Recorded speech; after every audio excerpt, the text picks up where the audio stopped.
Recording to logbook.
Oh. Good evening, everyone. My name is Alckemy, and welcome to the show. If this is your first time to the channel, then consider subscribing. And also, I didn't realize that no music is playing. Sorry, guys. Oops. No, it's just, it takes a minute to make the coffee. So, yeah, I just made it. I also used the restroom. I'm not gonna lie, I just woke up. I stayed up pretty late last night making some videos, so I'm running on like 3 hours of sleep. What's going on, everybody? How are you guys? Welcome to the channel. Welcome on this fine Thursday, October morning. We're gonna get into some tune feedback here in a second. It's gonna be cool. Hopefully pretty soon I'll be waking up and bringing the energy. Or maybe I can rely on you guys to bring the energy for your awesome bangers. How's everybody doing today? What's going on in your lives? Details. Get on with the feedback. Why do you think I'm here? You think I want to listen to your stupid details? Cool story. So I went to the gym last night, and I've been, as some of you guys know, I've been training, and it's been kind of like up and down, and I've had to be super duper careful about what I'm doing. But I have this trick that I landed on my 19th birthday 10 years ago that's called a double cork, and I posted it in self-promo. I didn't really know where else to put it, but it was pretty awesome because 10 years later, with me and being an old person, I'm still able to kind of throw that trick. So, yay me, I guess. Double corks are the shit.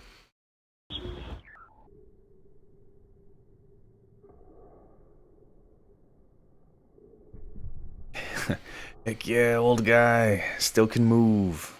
So, I'm also, like, stupid sore. Yeah. Releasing new music here. So yeah, I guess while I wait for you all to respond and tell me about how you all are doing with your lives and what's going on. Hey, Jasmine. I'm doing great. I was just telling a really cool story about a trick and about a trick that I've been doing.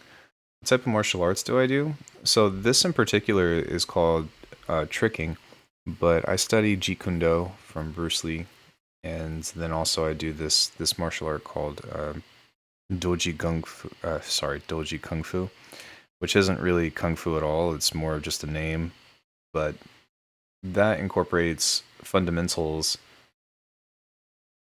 of, work. That incorporates fundamentals of like 9 different martial arts. You can learn about it on evolutionjkd.com if you're interested. Yo, how's it going? Saw that was dope. Sweet. Yeah. Welcome to the server, Vinny. So, yeah, work is cool. Wow, we already have a full queue. That's awesome. My attempt at wave. My wave. Hello everybody. Sorry, I need to say hi to you all. Hi Greedo, hi Radio. Hi Austin. Hi Jasmine. Hey Grinded Stone. Hey Wow Guy. Hey Ricardo. And I think that's everyone else. What'd you have for dinner? Very cool. I've been training in 2 martial arts for about 12 years. Modern Arnis is my main. What country is, or like, what's that from? Because I've never heard of that, to be honest.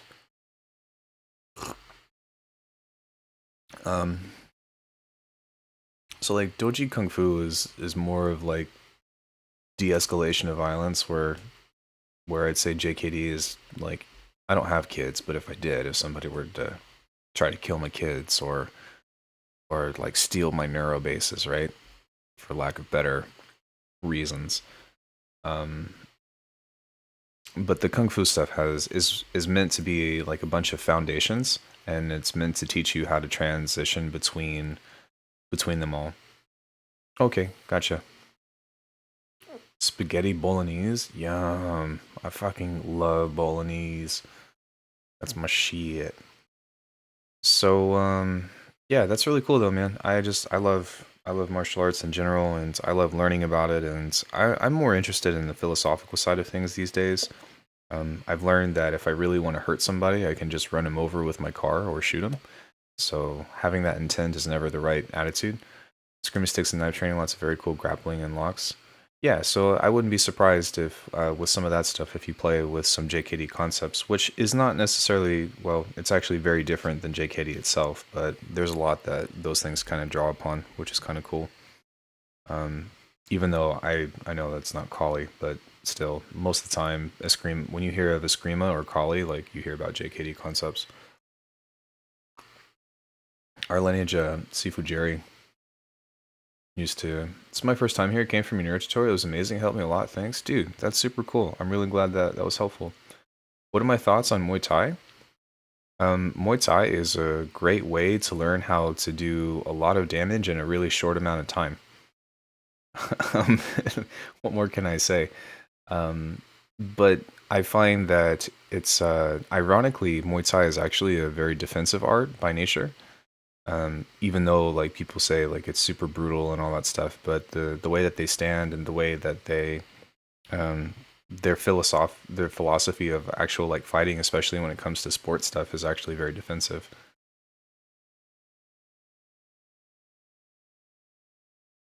But it's great. The Doji Kung Fu has bits and pieces of Muay Thai in it. Um, we do. I mean, like I feel like any martial art that you do should understand like clinch because I mean, for one, it's stand up grappling, but two, the structure of a clinch is so important to know and so important to know how to get out of, or so important to know how like that structure works because that's part of the scariest thing, you know? And also like teaching you how to have a good structure with your fight, with your stance, so that way you don't put your head down and get kneed in the face.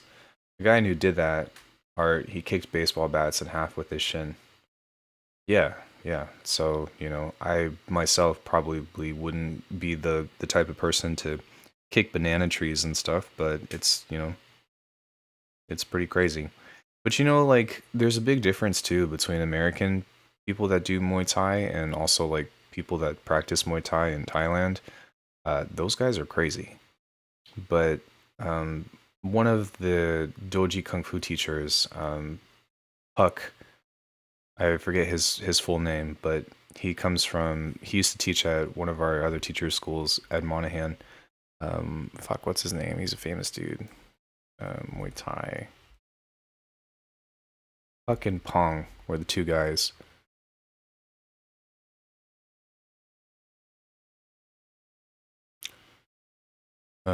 But those guys were nuts, just straight up nuts. Super small guys and would just wreck you. What kind of situations have I been in? Um, I've been in a lot of I don't really fight anymore, to be honest. And I've been in a lot of like quote unquote potential situations, but like martial arts in general is like an awareness thing, right? So for me, if I find myself like I'm in an unsafe position or whatever, if I have the ability, I usually just try to avoid it because I don't really like fighting. I like practicing fighting and I like exploring things that you can do to people, but the actual reality of it is really scary and really unpredictable. And like I don't care who you are and what you know. You should always assume that somebody is bigger, faster, stronger than you. Yours is pretty touch from kicking street light poles. Not dead though. Yeah, uh, I'm not saying that you shouldn't do that, but like one thing to be kind of mindful of is that like some people or like there have been cases of people who practice Muay Thai that get blood clots, and from that, like a lot of times, it's not uncommon for some of those practitioners to have like brain aneurysms and stuff. And it's not, you know, it doesn't happen to everybody, but it's kind of just one of those things that like nobody really talks about. Just by myself on accident. Um, yeah, I've never been stabbed with a knife. Thank goodness. I've been at gunpoint. That's not fun. Yeah, if somebody has a knife, just run. Or if somebody points a gun at you, just give them your wallet. I don't care how good or how slick you think you are. Just do it. I don't recommend kicking iron poles. I was a nutcase as a kid. I mean, you know, hey, sweeties, what's good, friends? So yeah, are you guys ready to start? I'm still sipping on my coffee and kind of waking up and stuff. I appreciate you guys being patient and letting me kind of get my thoughts together and wake up and stuff. Not that I'm in a bad mood by any means, just kind of like, ugh, where am I? Um, I have a new video coming out in an hour. Am I using any analog gear? Woo, hey. No, just a laptop. I do have a Rolly Seaboard, but I never use it. It's not enough keys and it's kind of jank. Hey, if anyone's in the States and you guys are interested in buying a Subpack MX2 backpack, let me know, because I'm trying to get some monitor speakers. I got stabbed by a coward that didn't feel like fighting fair. That's terrible, man. I'm glad that you're alive and with us, because, you know, shit's real. Um, I mean, I've had some unfortunate things happen to me, but a lot of those times that happened was when I was growing up in LA, and and those are situations that I've kind of learned to not try to put myself in the first place. Me, US here. Okay, come talk to me on Discord. I I don't know how much I want to sell it for, but we can work that out, and I'll ship it to you if you want. Yeah, I tried that Seaboard. It feels weird. It's really cool, but do you know about imposter syndrome? If you had it, how do you deal with it? Is imposter syndrome like when you're trying to sound like someone else or when you think that you're sounding like someone else? Let's look that up.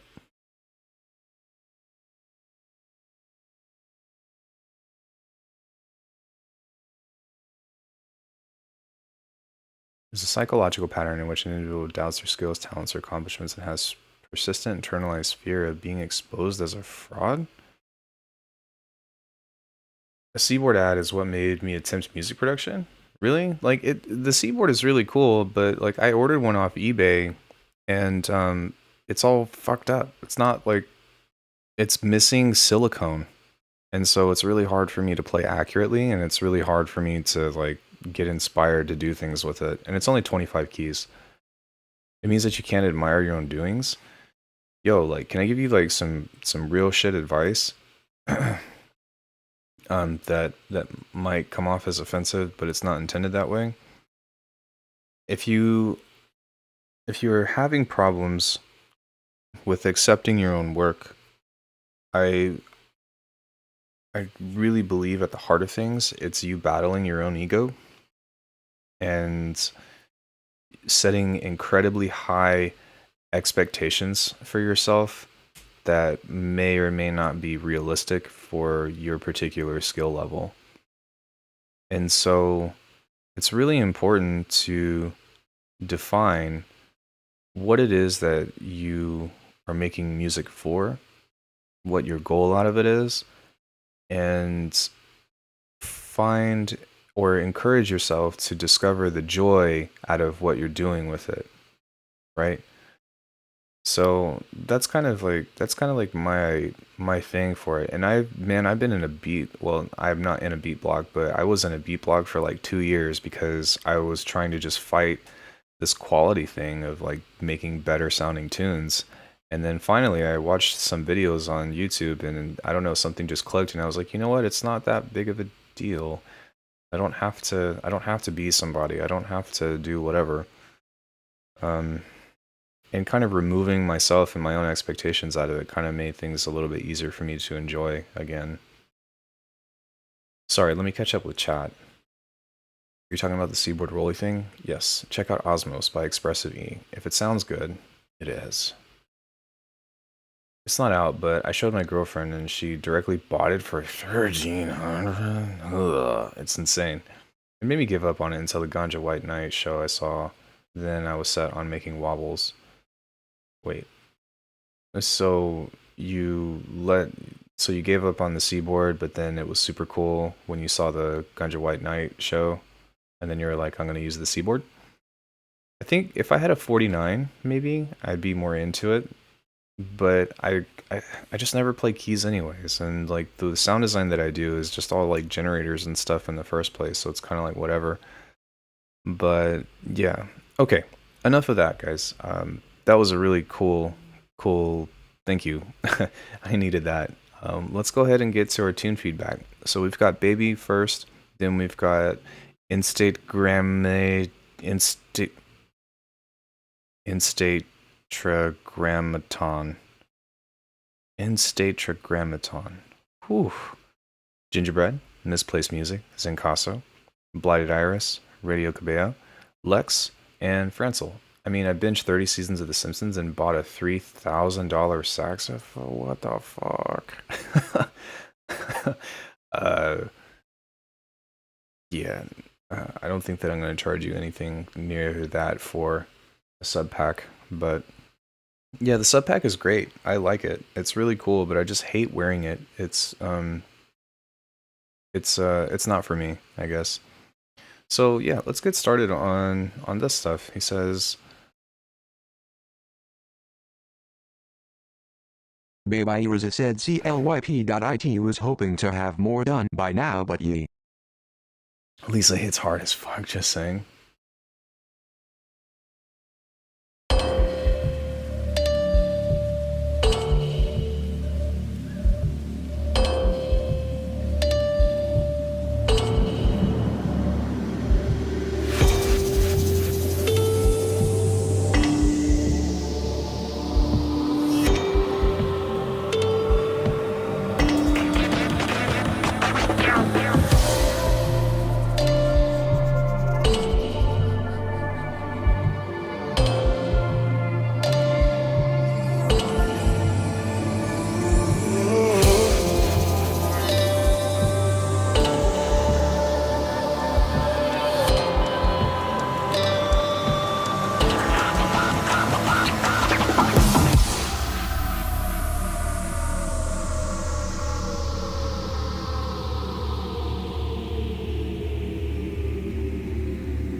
Our concept of reality is splitting at the seams. Neither dead nor alive. We are somewhere in between. To shed our bodies is the post-humanist dream. A dream. Unseen.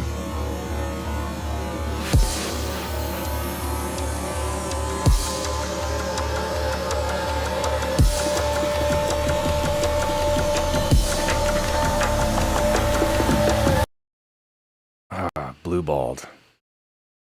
That was really cool. So is this supposed to be a D&B tune? Or is this something that you want to be like a glitch or something? For your melody that you have, I would actually like you to have more reverb to match the space that you have in the background, because it's kind of dry.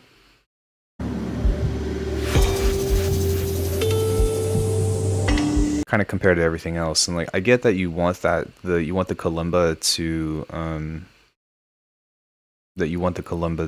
oh my god, to be up front in the mix, but I still think that you can get away with adding a little bit more space.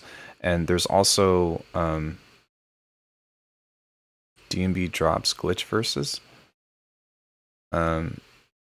Shit, sorry, I lost my train of thought. There's also some resonance that's happening that's pretty prominent within that you might want to take a look at later when you get to the mixing stage. Let me look at it right here. Yeah, this is a really nice transition. Our concept of reality is... So once you get right here and you're starting to introduce things, I think that like messing with some delays on the vocals would be really cool. Seems. Neither is humanist. And then as far as like what to do for your main section, like for me personally, like what I hear isn't really so much of like a straight up D&B tune. Like I think that could work, but I'd like to hear like almost a modern jungle version, you know, like